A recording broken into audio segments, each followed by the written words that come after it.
சிம்ம ராசி நேயர்களே, நீ சும்மா இருந்தாலும் உன்னை தொட்டது விடாது. பின்னாலே வந்துருச்சு, இதை வந்துருச்சு சாமின்ற மாதிரி தான் இந்த வருஷம் இருக்கும். இந்த வருஷத்துல எவ்வளவு என்ஜாய் பண்ண முடியுமோ என்ஜாய் பண்ணிக்கோங்க. இந்த ஜோசியத்தெல்லாம் நம்பாதீங்க. பாத்தீங்களா? ஓகே, ஏன்னா நம்மளுக்கே தெரியும் வாழ்க்கை நாசமா போச்சுன்ட்டு. ஏதோ நம்மளால முடிஞ்சது. நம்மளுக்கு இருக்கிற புத்தி என்ன? எவன் சொன்னாலும் கேட்க மாட்டோம். நம்ம சாட்டிஸ்ஃபேக்ஷனுக்காக என்ன வேணா பண்ணுவோம். நமக்கு ஒரு விஷயம் பிடிச்சிருச்சுன்னா கடைசி வரைக்கும் சாவர வரைக்கும் நிற்போம். அது நம்மளோட கேரக்டர், நம்மளோட நேச்சர். அந்த விஷயத்த வேற எதெல்லாம் யூஸ் பண்ணா பாதிப்பு இருக்காதோ, எக்ஸாம்பிள், லவ்ல யூஸ் பண்ணோம்னா செருப்படி விழுகும். வேற ஏதாவது ஃப்ரெண்ட்ஷிப் யூஸ் பண்ணா செருப்படி விழுகும். கரியர்ல யூஸ் பண்ணோம்னா கரியர்ல கடைசி வரைக்கும் நின்னா என்ன ஆவ?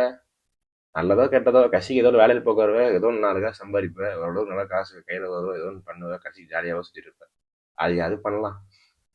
2026 ஒரு மாதிரி வருஷம் எப்படி போகும், என்ன போகும், எது போகும், நிறைய பேர் நிறைய சொல்றாங்க. எனக்கு அது மேல நம்பிக்கை இல்லை. ஏன்னா நான் சிம்ம ராசிக்காரன்டா. நான் எவன் சொன்னாலும் நம்ப மாட்டேன்டா. நீ சொன்னா மட்டும் அந்த நம்பிடுவேனா? எனக்கு என்ன தோணுதோ, வாழ்வோ சாவோ என்னவோ, நான் செத்தாலும் அதுக்கு நான் தான் பொறுப்பு, நீ செத்தாலும் நான் தான் பொறுப்பு. ஏன்னா நீங்க கூட இருக்கிறல ஒன்னையும் நான் விட மாட்டேன். அது டாமினேட்டடா ராசிடா, ஒன்றும் பண்ண முடியாது.